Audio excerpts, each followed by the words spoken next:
Hi, I'm Talia Castle. My name is Mac Nong. I'm the newest program manager with the Great Lakes Adaptive Sports Association. Hi, my name is Connell. I'm Ethan Hurtado. I've been playing for 6 years and I play sled hockey. Hi, I'm Mike Carrico, and I believe this is my 25th year of being with GLASA. Hello, my name is Key, and this is my son Caleb. It's my daughter Hope. My name is Emma, and I've been with GLASA for 4 years. My name's Jason Svire. I am the GLASA board president. I also have the honor of being a GLASA tennis athlete, a tennis coach, and the first ever head coach of the Chicago Bears wheelchair football team. Hi, I'm Ethan. I have been playing sled hockey and wheelchair track for GLASA. My name is Paul Moran. I've been a coach with GLASA for about 20 years now. Hi, my name's Andy Burkhardt. I'm head coach with the GLASA Falcons. Hi, I'm Cindy Hauser, and I'm the founder and executive director of Great Lakes Adaptive Sports Association, commonly known as GLASA. And we started the organization over 20 years ago, and since that time it has definitely grown. I've been playing tennis with GLASA for a little over a year now. Whenever I'd get the question, like, what sports do you play? I was like, oh, I can't really play sports. But then I realized I could, and I have, and now every time I can answer wheelchair tennis. And it's just like having something to do consistently has been really kind of life-changing. What I'd love to say to all of you out there that have experienced either a traumatic injury or just some sort of injury that has found you to have to live a disabled and an adaptive lifestyle is don't lose hope. Be encouraged, keep fighting, but more importantly than anything, people need community. We can't go at life alone, and GLASA, that's our DNA. That's the ethos of who we are, is a community and a family. So if you're sitting out there and you're struggling, and you were ever an athlete or you ever had a desire to be an athlete and you find yourself living an adaptive or disabled lifestyle, find a place like GLASA or find GLASA. What really hits home for me are the possibilities. As when a new athlete comes in the door, what is possible? Is it possible that they can compete on their high school or their college athletic sport program? Is it possible that now with the younger kids that they can go out on the playground and have confidence to play sports? You just don't know, and sport is so much more than sport. It's the power of sport and what sport brings to the individual as a whole. When I'm doing wheelchair track, when everybody's out there and everybody's practice together with the coaches and learn new things and just hang around together and talk. It's fun. With a program like this, being able to give kids the opportunity, just in general, to play sports is huge, especially for kids with disabilities. It installs like a lot of independence. I never would have imagined that I would be at this point in my career, and being able to see as I've grown all the amazing talent that has come up over the years, it's great. So as a parent, an organization like this is fantastic because you usually have a kid that's born with some sort of disability, and you think that they may not be given the same opportunities as other kiddos. And when you have an organization like GLASA, just about any sports that you can think of, there's opportunities for these kiddos to get involved, to build up some self-esteem, build some character, be involved in team events, be involved in individual events. And it really just helps their development and lets them act like any other kid would. My favorite memories are watching my players get better and better as the weeks go by. Today is some of the best tennis I've seen 4 or 5 of my players play ever. So today is my favorite memory. I think what the future brings is the continuation of truly our mission and our journey, which is getting individuals, whether you're a youth or whether you're adult, getting individuals active. To be able to come out to an adaptive sports program and know that you're not alone, that you've got this family and you've got this support is absolutely huge. Here at GLASA, we do our best to make sure that no one is sitting on the sideline and they're out there enjoying themselves, whether it be through wheelchair basketball, through track, wheelchair football, or even just hanging out with teammates and friends and just building that camaraderie and love for life. That's the biggest thing.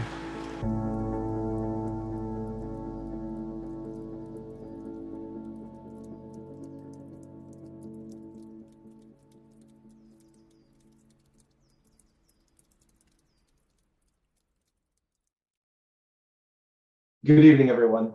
My name is Jason Spire. I want to welcome you to our GLASA Reunion Gala. It's a great honor for me to be also moderating a wonderful conversation with 3 fellow athletes and coaches. As I said, my name is Jason Spire. I'm lucky enough to serve as the board president, a tennis athlete, a tennis coach, and the head coach of the Chicago Wheelchair Bears. I also am a father of 4 and married for 25 years. I'd like to introduce a few of our other athletes and coaches. Let me start with Amy Day.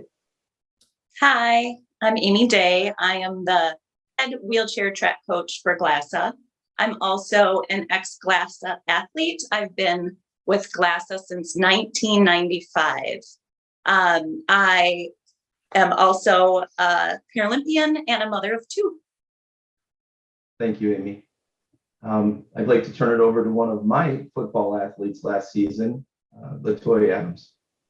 Hi, my name is Latoya Adams. I'm an Army veteran. I will receive my bachelor's degree in human health, performance, and recreation next month. And I am a football player and a basketball player.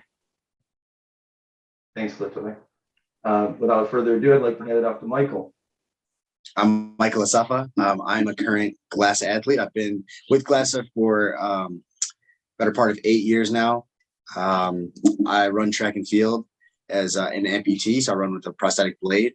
And I'm currently living in California, living at the Chula Vista Elite Athlete Training Center, trying to reach my ultimate goal of making it to the Paralympics for 2024 in Paris. Now we're moving on to our question and answer section of our evening. The first question is going to be, how did you originally find GLASA, or how did you originally connect with GLASA? So I'll go ahead and answer that question first. It was about 4 to 5 years ago, after my spinal cord infection, that I became partially paralyzed. And I really had no idea what life would look like as a disabled person.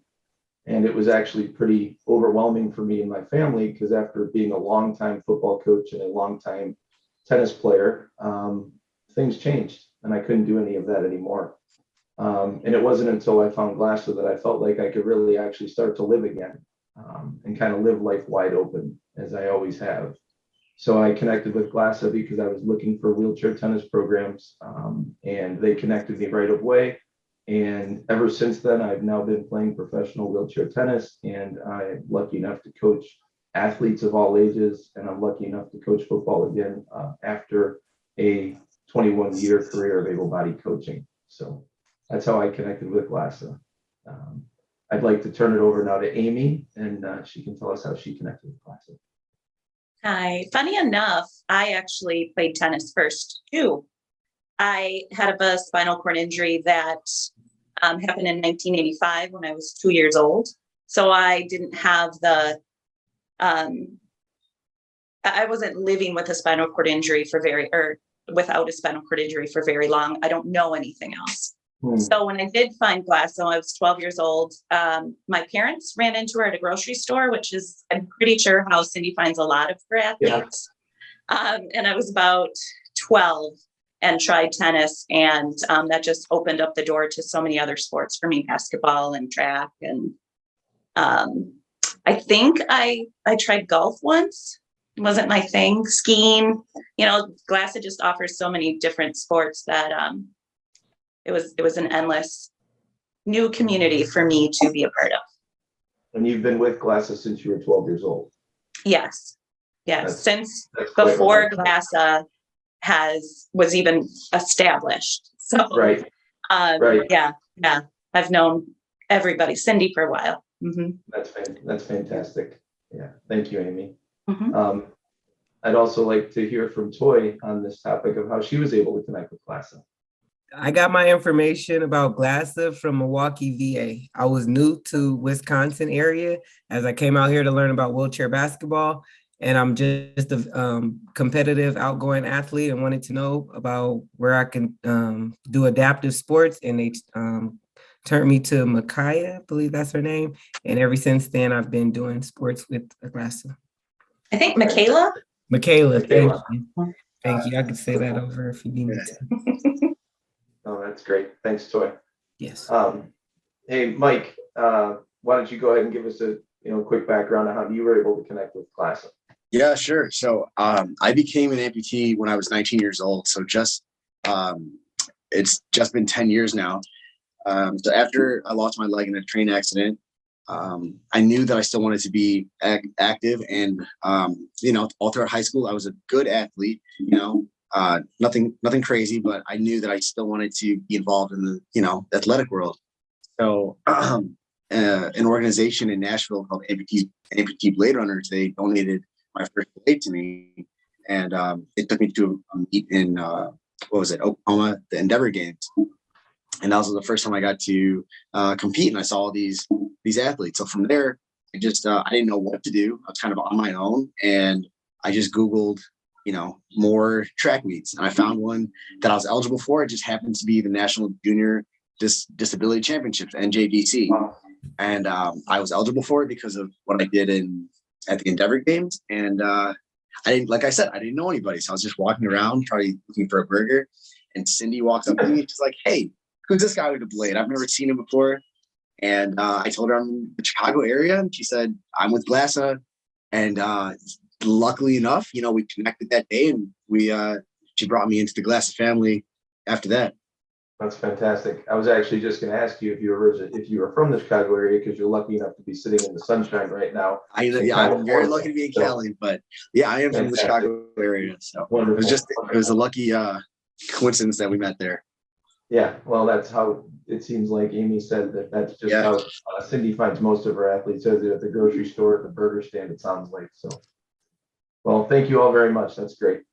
I'm going to ask everyone here, what is one of their favorite GLASA memories? So I know for me what it is, but I'd like to hear from everyone else first, because it just is a little more fun that way. So who in the panel would like to go ahead and answer first? I'll take a stab at it. Go for it. I will tell you one of my scariest but favorite moments is basically when I tried out for the wheelchair football team. It was something different, so I didn't know what to expect. I did honestly feel like I was going to be the only female there, just because there's not a lot of female athletes, So when I went, I just felt a very family vibe. Like I didn't get treated differently because I was a girl. I had to do the same thing the guys did. And the second tryouts, not the first one, I just felt really like I had another extra family. I remember that, obviously, because I was the head coach of that team, and I was the one who was hosting the tryouts. And when you came, I just loved how you weren't looking for anyone, because you were the only female that tried out, and you weren't looking for anyone to give you any special treatment. You were like, "Listen, what do we do?" And I'd asked you if you ever played football before, and you said no. But you just jumped in and competed. And the cool part is you made the team, and you traveled with us all the way to Kansas City. And you played in a bunch of games. You turned out to be, one of our really good athletes. So that's really cool. I'm glad that I was able to be a part of that with you. Hey, Mike or Amy, you want to jump in now and answer your favorite GLASA memory? Amy, please go for it. Okay, so I have a lot. I've been with GLASA for almost 25 years. I don't know, long time. I'm not that old though, obviously. So one thing that really sticks out to me is when I first came to GLASA, I was one of 3 athletes. And still being able to get part of a group, get these workouts going was huge. I'm one of 5 siblings. I think I said that. But they were able to jump in chairs and compete in wheelchair basketball with me, which was awesome. But I think my favorite memory is traveling as a team and going to these other competitions where there were other people and kids just like me. And one thing I was kind of talking to my mom about doing this panel, and she said that was a really good memory for her because she got to meet other parents of children who had disabilities too. And that was something I never thought about. You know, I got to meet people like me, but on the other side as a parent, for her to be able to meet people who are also raising children with special needs was life-changing for her as well too. Yeah, and I can just share with you, Amy, that I know for my family, right? I was 43 years old when this happened to me, four kids and a wife, and you're right. For my family to be able to see me interact and what I learned was just priceless. So I can totally relate to how that would impact a young lady. And I think you said you're around 12 when you started with GLASA, and then for your mother and your family to be able to see that and see that success for a 12-year-old girl, it's got to be really powerful. So I can totally relate on a similar level, just on a different level. So thanks for sharing that. And then one more kind of funny memory. As a coach, now that I've come back, one thing that stands out to me is there is a family in Kenosha, Wisconsin, and they have 3 kids that participate with GLASA. And I will never forget the first time I met them. The kids were off by themselves playing with the oldest son's prosthetic leg as a bat, and they were playing baseball. And I just was like, what's going on here? Yeah, that is so cool. That's just a silly, funny one. And for me, aside from the Tom Daly stories, I would echo what Amy said about just being able to travel as a team, you know, to different competitions across the country, just going out to dinner and celebrating our successes, or being able to be there for each other, to pick each other up, regardless of, you know, our outcomes. That was always been great for me. Personally, like an athletic moment in 2016, we were at trials trying to make the, you know, Paralympic team to go to Rio. Although I didn't make the team, my blade snapped. I think it was on the Friday, and so many of my team members and so many of the coaches, you know, they just all helped me get a blade and get my prosthesis in. And the next day, they were able to put me, you know, together mentally and, you know, wise, get me ready for my final event. And I had a personal best in that event, a lifetime best. And although I didn't make the team, it's just a really fond memory I have, because everybody like really bonded together to help me. Around you know, I got close, but still, like, without them, I wouldn't even had the chance to attempt that. So that always stands out to me. Yeah, and that really just shows the family atmosphere that we speak about at GLASA. Absolutely. And it shows Amy's been with us 25 years. It shows how, you know, when you were down, right, and people picked you up, and that's similar to some of my stories. See, I'm on the other side of it, Mike, where for me, being an older gentleman, you know, and raising 20-year-old kids, for me, it was an opportunity for great mentorship. And that's being a coach for so many years. My best days of being an athlete were way past me. So I had this opportunity to lean back in and help younger athletes kind of achieve their goals again. And that was something, like I said, I thought was way past me when I had my injury. But little did you know. Little did I know, right? And then being able to use my leadership skills and jump onto a board and help lead the organization, you know, at the highest level has been just an incredible blessing. And what I want to lead, do I enjoy leading boards? Not really. But when it's something that I'm so passionate about, that is sport, and then seeing the life change, and just even the adults that I coach in tennis, and seeing how the impact of having that community is changing their lives, those are the memories that'll last. I mean, I've got some funny memories too. Probably the funniest memory I have so far, it goes around with a prosthetic leg. I don't know why. We're both channeling prosthetic legs right now. But we're in Kansas City at our tournament, and Toyle will remember this. Our middle linebacker, he's probably sitting in the crowd tonight watching this, was hit blindsided by another wheelchair, and he flew out of his wheelchair. Well, he didn't fly out of his wheelchair. His prosthetic leg flew out of his wheelchair and went about 7 or 8 yards downfield. And before the play could start, the refs were like, somebody's got to get the leg off the field. And it was just this funny moment where we're all just like, go get the leg, you know? So a lot of able-bodied athletes don't have to worry about their leg flying off, but you know, we as disabled athletes, those are the things we have to deal with. So Jason, since I have been with GLASA for 25 years, I have met a few different board presidents and athletes. So I'm just curious, what does GLASA mean to you? And what impact has this organization had on your life? yeah, well, thanks for asking that. You know, it's actually probably the most important question to me out of all of them, if I'm going to be honest. Because GLASA has taken very quickly a very deep place into my heart. I don't ever, just like you probably at this point, I'm not sure that I could not be involved in GLASA on some level, right? I don't need to be the board president forever. God knows that. I don't want to do that forever, but to not be a coach with GLASA just seems like it would never be a part of who I am anymore. Because what it means to me is it means hope for people. It really does. And it means advocacy and inclusion for the disabled community. Just quickly, you know, 30% of the tennis clubs in Illinois are not handicap accessible. And that's a shame.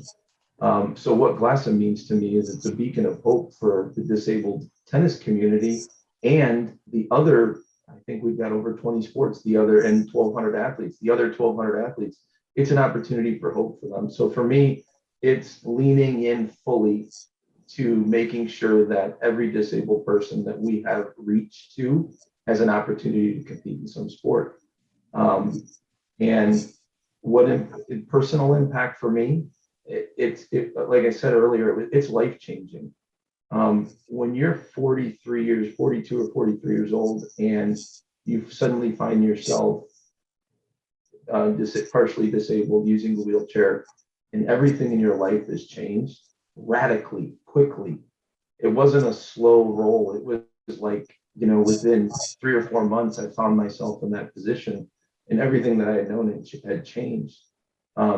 So GLASA means community, and that's the impact it's had on my life. Is the community has had the impact, not the sport. Right? We can all find sport, and even able-bodied people can find sport, but if they don't have community, what do they really have? So for me, it's the organization that has meant community for me, myself, for my wife, even for my kids to come and volunteer at tennis and interact with other people who have disability, so that they know that, okay, first of all, my dad's just another dude. He's just a regular guy. He's not, because they were older and they saw this. So it's had an incredible impact on my life, and it's changed the trajectory of my life pretty much forever, because without GLASA, I'm not sure I would still be living life wide open again. So I hope that answers the question. So I'm going to turn it around on you now, and I'm going to ask you the very same question. So. I really like what you said about inclusion. You know, that is something that growing up I never had, was disability inclusion. And now there's commercials and GLASA bands with Mike's picture on them. You know, just to see that in the community is amazing. And I just wanted to add that. So thank you, GLASA, for doing that. But GLASA for me, I think I was a shy, I was a shy, self-conscious girl. I am an identical twin. She was not injured in the car accident, but I was. So she was always kind of my voice before I found GLASA. She would stick up for me. She'd throw me on her back. We'd climb, you know, the roller coasters at Great America. I'm from Gurnee originally. And whatever she did, I did. So I even knew what it felt like to ride a bike, because we duct taped my feet to her banana seat bike, and she pedaled me all over the neighborhood. Like That's I said, cool. 1 of 5. Awesome. That's so Not cool. really as a parent. I don't Probably think not that's a good safe, idea. but yeah, it's cool. Yeah. Yeah. But you know, my parents were too busy with the other kids, and Sure. so that was really great. I did have her, but once I would go to school, or you know, middle school dances, stuff like that, I would just sit in the corner shy. Yeah. So once I found GLASA and I was able to kind of have an outlet, and with other people like me, that gave me confidence that eventually trickled out into my everyday life. And I eventually, I'm sorry, I lost that transition of what I wanted to say. Yeah. But I did come back to GLASA as a coach. One, I missed the community. Two, I had moved away about 2.5 hours north. I live now near Green Bay, Wisconsin, but I still drive down for track practices and whenever I can help out with GLASA, because I saw that there was a need for people like me to come back, that have grown up through GLASA, that have grown up with spinal cord injuries, to come back and help out kids that were like me. Yeah. And show them that you can have a normal life. Disability doesn't stop you from having that. Yeah, so that's great. No, you answered that beautifully. Thank you. Mhm. So moving on, I'd like to, Mike, why don't you jump in and tell us what GLASA means to you and what impact has the organization had on you or your family? Sure, yeah. I feel like GLASA was just very eye-opening to me, not just for the world of para-athletics.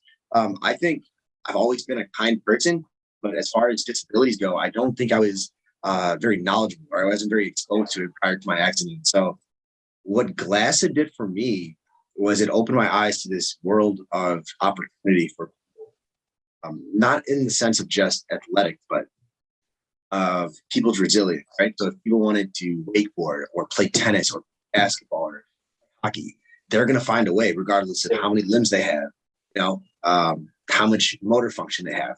If people want to do something, they're going to do it. And GLASA said, "Here, we're going to help you do it." So I think that's the coolest thing that I've seen from GLASA. And the impact that's had on me, like as I get older, at the ripe age of 29, like now I can see younger kids with prosthetics, and I can try to be the mentor for them. And if they're struggling with feeling normal or fitting in, or just getting accustomed to their blade, I try to be somewhat of a role model to them, just like I had coaches at GLASA and people around the country. So I think that's what I really take from GLASA. Yeah, and I think we can all probably on some level relate to that, right? That it's almost like you want to give back what you received from someone Absolutely. in your life that helped either mentor you, or like for me, it was simple, right? Somebody from GLASA showed me how to transfer out of my daily chair into my tennis chair. It wasn't something that I would know at 43 years old, right? So to your point, Mike, that's why I now want to go ahead and give back and continue giving back for years to come. So thanks for sharing that. And Mike, go ahead, Amy, please. Sorry, I just wanted to add, Mike, you are that role model. The kids light up when you come to Oh, practice. thank you so much. You changed the mood of track. I appreciate you Thank saying you. that. I appreciate it. It's a pleasure for me to be there and to be that for them. So thank you. What it's done for me is giving me the opportunity to play a sport that I've never thought that I could play. And that sport would be football. I'm in Whitewater, so Illinois is maybe about a 2-hour drive for me. But the opportunity came to do tryouts, and I was really excited. Like, when would I ever get the opportunity like that in California? At least that's what I was thinking in my head. So just for me to be able to say that I play wheelchair basketball, GLASA gave me that opportunity. Everybody that has said something really touched on how GLASA has impacted me. It's given me a community. I've met so many awesome people that I can relate to. We have different stories, but we've gone through the same thing, dealing with the disability that we have. So just knowing that I have that in GLASA gives me a lot. When I first moved out here, I was very tunnel-minded. I wanted to just learn about wheelchair basketball and go back to some good weather in California. Now I have met like my coach, my football coach, and other people passionate and willing and wanting to give back to a community that has done so much for them. And that's how I was, just very depressed, not wanting to leave the house, and found adaptive sports. And I found so much more in adaptive sports. And that is what GLASA has given to me. It's given me an opportunity to meet people, figure out what I really like to do or want to do. And I'm passionate about adaptive sports and what it's given me and what I've gotten out of it and what I can give to it. So that's what GLASA is. Fantastic. Yeah, that's a great answer. And I'm so glad that you came to play football at GLASA, because I think you were the only female that was played in the tournament. And I think that says something about who you are and your drive, just like you described, that when you found something in GLASA and you found something in football, that you just went after it, like you're, straight into it and didn't even think twice. And that's awesome. That shows a lot about your resilience, Joy. So I know that as coaching you, that, I have firsthand knowledge of your resiliency. So thank you, Coach. That's fantastic. Thank you, everyone, for answering that question. So moving on to our final question for the evening, I'm going to open this up to our panelists. Is there anything else that you would like to say to our supporters, athletes, and families that would be watching this tonight? Yeah, I can take that one. For me, I'm a para track and field athlete, and for the last, I don't know how many years, 7, 8 years, I've worked my butt off trying to make world and Paralympic teams. I did not make the 2016 team going to Rio, or the most recent one going to Tokyo. And there's this famous quote by Yoda, very famous quote: "Do or do not, there is no try." For me, I don't believe in that quote whatsoever. I think the most courageous thing you can do is to keep trying through failure, because the worst thing for me is to just quit and walk away from something. So I'd rather try 1,000 times and fail rather than just walk away from it and quit. Yeah, that's just what I wanted to share. And I think that's great, Mike, because I think for any young athletes out there watching this, right, or any young athletes that parents are watching this, I think that is absolutely the way that you should approach anything that you do in life, especially athletics, is keep going. And when you fail, don't quit, right? I'm sure Toy heard me yell this to our team many times, but there's a quote that I have that it's fail fast, because we're all going to fail in life. So let's fail fast, meaning once we fail, move on from it and try again. So learn from it. That kind of fits exactly what you're saying, is let's just fail fast. That doesn't mean we're failures, right? That means we're going to fail in life, and that's just how life is. But just like all of us as disabled individuals and disabled athletes, we keep trying, because there's many things that we do in our daily life that we fail at, just because it's difficult, but doesn't mean we give up, right? We keep going. So I will add some things to this question, but ladies, do you have anything that you'd like to add before we close it out? Do you want to go first? No, go ahead. Okay. Go ahead. So being around GLASA for as long as I have, none of these opportunities would have been available without equipment.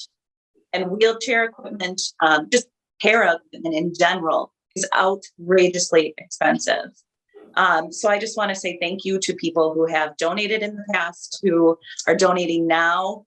It does change lives. Your money is going to create new opportunities. I'm actually getting goosebumps saying this now, but to be able to have the right equipment to participate in these sporting events is something that I cannot say thank you enough for. So all I can say is thank you for donating and what you've done in the past, and hopefully in the future too. Very well said, Amy. And I couldn't agree with you more that we sit in a gala like this and we have so many donors and sponsors who, and individual donors who have given of their hard-earned money, right? The gifts that they've received from God and things like that. And they're willing to sacrifice that. And they need to hear from us, right, that the impact is real, right? As a wheelchair athlete, as a disabled athlete, the impact is so real that when Mike wants a new blade, I can only imagine that it's probably a couple $1,000s, because I know that a new tennis wheelchair is $8,000, right? So every dollar adds up. And we just have so many generous donors and sponsors over the years that have created so many memories and so many opportunities for not only the 4 that are on this call, but the thousands of athletes that have gone before us. So that is absolutely appropriate. Thank you for saying that. Absolutely. Thank you. All the donors. Yeah. Toy, go ahead, please. I want to say two things. First off, I want to say thank you. Just thank you for the opportunity to have this platform. Like when I do the research to know about GLASA, I found out about military programs. I'm finding about a lot of things that I didn't know about. So just again, thank you very much for the opportunity, and to all the athletes, and not even an athlete, anybody with a disability or anybody who wants to be out there in sports. I want to be out there on active outdoor activities. Don't wish for it, work for it. That's a quote and believe that I have. Like, don't wish for it, work for it. Like, put in the work, put in the conversations or the networking that you need to, because there's people that's been in your situation, and there's people that want to help you get out of that situation and grow and be a stronger person. And I mean that from my heart. Absolutely agree. And no matter what, just whoever you are, just keep pushing forward. Yeah, that's a great charge to all of us, toys, that right, as Amy said, no matter who you are out there, whether you've never played a sport in your life and you were injured whenever in your life, keep pushing forward in whatever you're doing, even if it isn't. Or not even injured. Like, tell it to my kids. To everybody, right. Like, keep pushing. So for you, keep going. For you able-bodied people out there sitting in the audience, just keep pushing forward. I'll close out our evening with just a few thoughts, because I kind of bridge a lot of different roles in the GLASA organization, and I have an opportunity to see the finances and all of that, and I am beyond humbled. Let me just say, beyond humbled, and this is where I become a free crier. So if I cry, I apologize, but that's just who I am. Because the impact that people have, they don't see it. It's not tangible. But when we look at the finances, the COVID year was one of our best years that GLASA ever had. And it really had nothing to do with any of us. It didn't have to do with the board making good decisions. It had to do with a bunch of generous and gracious people and our supporters that, even in tough times for themselves, weren't going to give up on themselves, and they weren't going to give up on GLASA. And those supporters were with us every step of the way, and we made it through. We weathered the storm, and we're actually heading in a direction that we've all dreamed about for many years, looking at some really cool things in the future of potentially building and buying our own facilities so we can impact so many more lives. So I just say to the supporters, the families of the athletes, and all of the athletes, thank you for who you are and for what you do for GLASA. Because I really believe the best is yet to come for GLASA, and I'm super excited to be a part of it. So thank you all for being here tonight, whether it was online or in person. We're beyond grateful for who you are and what you mean to all of us at GLASA. So thank you very much, and have a great evening. Thank you to everybody. Thank you. Thank you.